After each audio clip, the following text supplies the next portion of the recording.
undskyld, jeg ikke noget, jeg fik filmet i går. Det er fordi, at billeder og videoer var propfyldt, så jeg er nødt til at tømme det og sådan noget. Så derfor fik jeg ikke noget at sige ret meget og sådan noget. Men vi var på kineserne i går, og det gik faktisk ret godt. Så vi bare spiste noget god mad, og så ja, fik vi også dessert og sådan noget, så det var i hvert fald ret lækkert. Men i dag har jeg fødselsdag. Jeg blev vækket i morges med en fødselsdagssang. Og så da jeg kom ned i køkkenet, så fik jeg en stor gave. Jeg fik et cykelkurv. Men som jeg også sagde før, jeg skal lave en video, hvor jeg fortæller, hvad det er for en gave, jeg har fået i fødselsdagsgave. Men det skal I nok få se. Men nu må jeg hellere komme videre, for jeg skal ned og hjælpe, inden gæsterne kommer. Men jeg skal nok love at lave mere videoer, så I kan se, hvordan min fødselsdag er gået.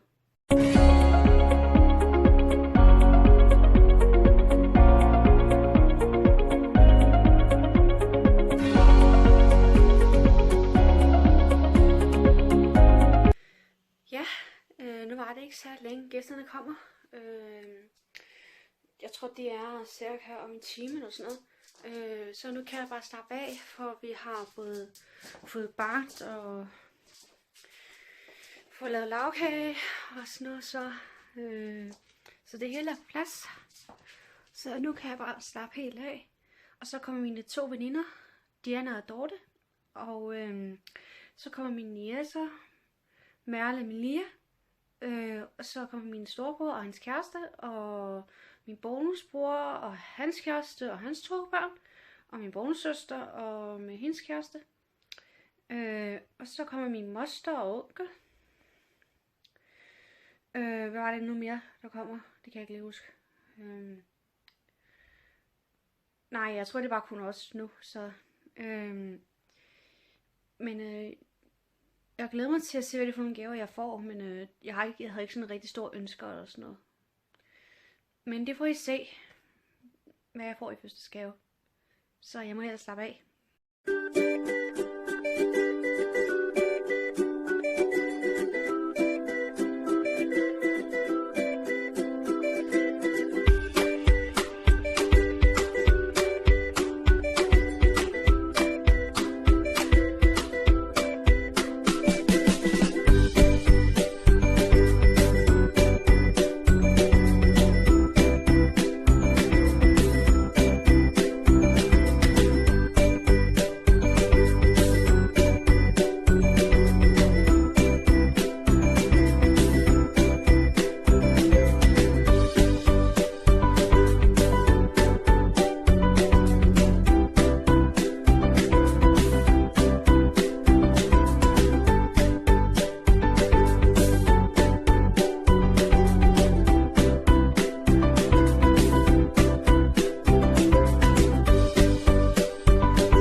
Nej, hvor det.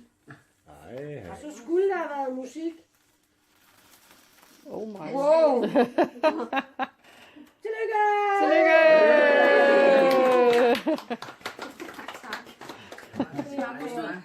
Den var flot. Den har jeg fået i gang. Wow! Ah, sgu ikke noget rygerlummer der. Nej, lige for lavkagen, den her lidt. Perfekt. Jeg får ikke lavkagen, den står. Den har fået slagside. Sådan. Der er plus i dag, jo. Ja, der var ikke mange kærester der, kan jeg sige. En kæreste, helst ikke.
sammen igen, og nu er klokken blevet næsten 10:30. Og gæsterne tog hjem cirka da den var 8:45 eller sådan noget, eller 9. 9:30 eller sådan noget. Noget af den stil. Og jeg troede, at om jeg kunne lige nå at lave sådan en gift tag, hvor jeg viser, hvad det er for nogle gaver, jeg har fået i fødselsdagsgave. Men jeg er virkelig, virkelig træt, så jeg når ikke helt ret meget i dag. Men jeg kan måske gøre det i morgen, eller jeg kan gøre det tirsdag eller torsdag eller sådan noget. Fordi jeg kan ikke næste weekend, fordi der er jeg i Ballerup i hele weekenden, så kan jeg ikke sådan gøre det i weekenden, men jeg gør det sådan tirsdag, torsdag og sådan noget, hvor jeg viser, hvad det er for nogle gaver, jeg har fået og sådan noget. Men jeg vil selvfølgelig sige, at min fødselsdag gik rigtig godt, og jeg havde 2 veninder med til min fødselsdag, Diana og Dorte. Og det var vældig hyggeligt, og min bror og hans kæreste og hans 2 børn og resten af familien var der. Så det var super hyggeligt. Og så fik vi også god mad. Vi fik pølser, marineret skinke, kartoffelsalat og sådan noget almindelig salat. Vi fik selvfølgelig også boller og lagkage. Så det slipper man ikke. Men det så I også lige før, at jeg skulle puste lysen ud. Så jeg skulle rejse mig 2 gange. Så næste gang jeg holder fødselsdag, skal jeg nøjes med 1 lagkage. Så det var lidt for meget med det lagkage. Men nu må jeg hellere løbe, for jeg vil gerne i seng, for jeg er meget træt. Fordi jeg skal til fødselsdag i morgen. Men jeg håber, I vil se med, og så skal jeg nok sørge for, at den der video bliver hurtigt sendt med gift tag. Så jeg skal nok sørge for, at det bliver hurtigt sendt ud. Men jeg håber, I får en rigtig god aften, så vi ses i næste video. Hej hej!